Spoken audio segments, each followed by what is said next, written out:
மக்கள் உங்களை தேர்ந்தெடுத்துட்டாங்கல்ல, மாற்றம் அப்படின்னு சொன்னீங்கல்ல, ஒரே நாள் எல்லாத்துக்கும் கீழ்ச்சி எழுதுன்னு சொன்னீங்கல்ல. ஊடகங்கள் மூலமாக நான் முதலமைச்சரை கேட்டுக்கொள்வது, நேற்று நான் பல கேள்விகளை வச்சிருந்தேன், சிலவற்றை மட்டும் இங்கே இன்னும் கேட்க விரும்புகிறேன்.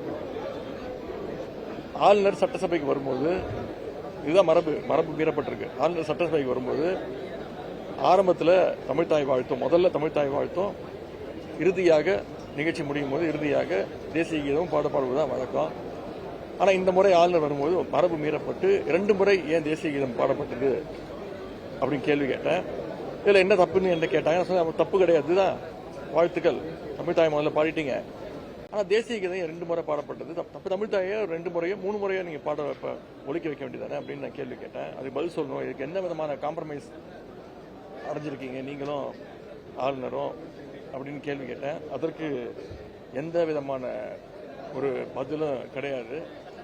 அதுக்கு என்ன சொல்லியிருக்காருன்னா, கலைஞருடைய படத்திறப்புக்கு பிரசிடென்ட் வந்தார், அப்போ நீங்கள் போட்டீங்க அப்படின்றாரு.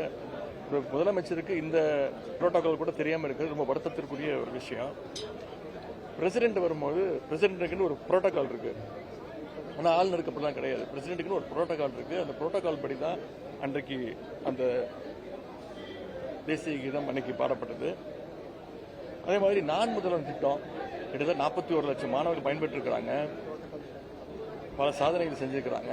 அந்த திட்டத்தை ஏன் முடக்கியிருக்கீங்க அப்படின்னு நான் கேட்ட கேள்விக்கு கண்ணாபின்னான இஷ்டத்துக்கு ஒரு ஆதாரம் இல்லாமல், முறையான பதில் இல்லாமல் என்னென்னமோ குற்றச்சாட்டுகள்லாம் வைக்கிறாங்க.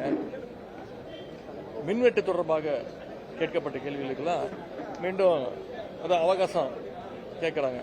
அதையும் தூக்கி திமுக மேலே பழிய போட்டுட்டு ஃபியூஸ் கேரியரை பிடிங்கிட்டு போயிட்டாங்க அப்படின்றாங்க. எந்த விதமான கேள்விக்கும் ஒரு தெளிவான பதில் இல்லை.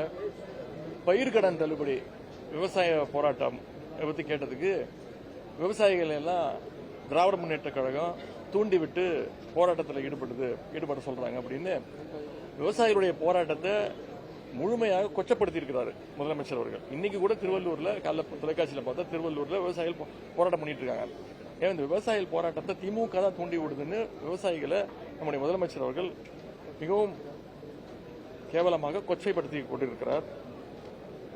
அதே மாதிரி சட்டம் ஒழுங்கு பிரச்சனை, மீண்டும் அதற்கும் அதே பதில் தான், எனக்கு கொஞ்சம் அவகாசம் கொடுங்க அப்படின்னு. ஏன் டிஜிபி நீங்கள் அப்பாயின்ட் பண்ணல அப்படின்னு கேட்குறாரு. சரி, நாங்கள் பண்ணல, அதுதான் மக்கள் உங்களை தேர்ந்தெடுத்துட்டாங்கல்ல, மாற்றம் அப்படின்னு சொன்னீங்கல்ல, ஒரே நாள் எல்லாத்தையும் கீழ்ச்சி எழுந்துருவேன்னு சொன்னீங்கல்ல, ஆட்சிக்கு அடுத்த நிமிஷமே எல்லாம் மாற்றுவேன்னு சொன்னீங்களே, இப்போ இந்த 40 நாளில் உங்களுடைய காவல்துறை எதை கீழ்ச்சிக்கிட்டு இருக்கிறாங்க அப்படிங்கிறதா நாங்கள் கேட்கக்கூடிய கேள்வி.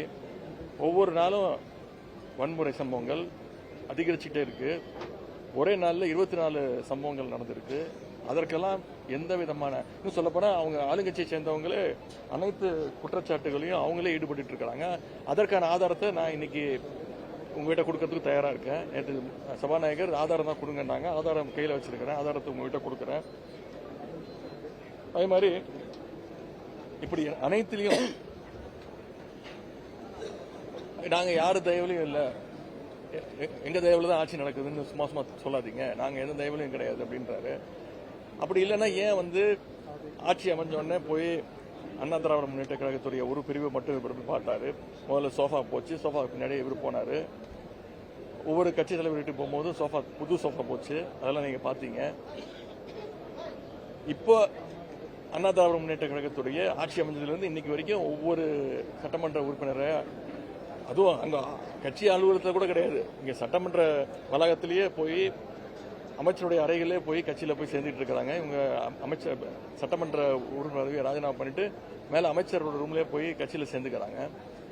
அதான் பீரோ புல்லிங் மாதிரி இன்னைக்கு அதிமுக எம்எல்ஏஸை இன்றைக்கு கூட அரசு ஒவ்வொரு சட்டமன்ற உறுப்பினராக இழுத்துக்கிட்டு இருக்கிறாங்க.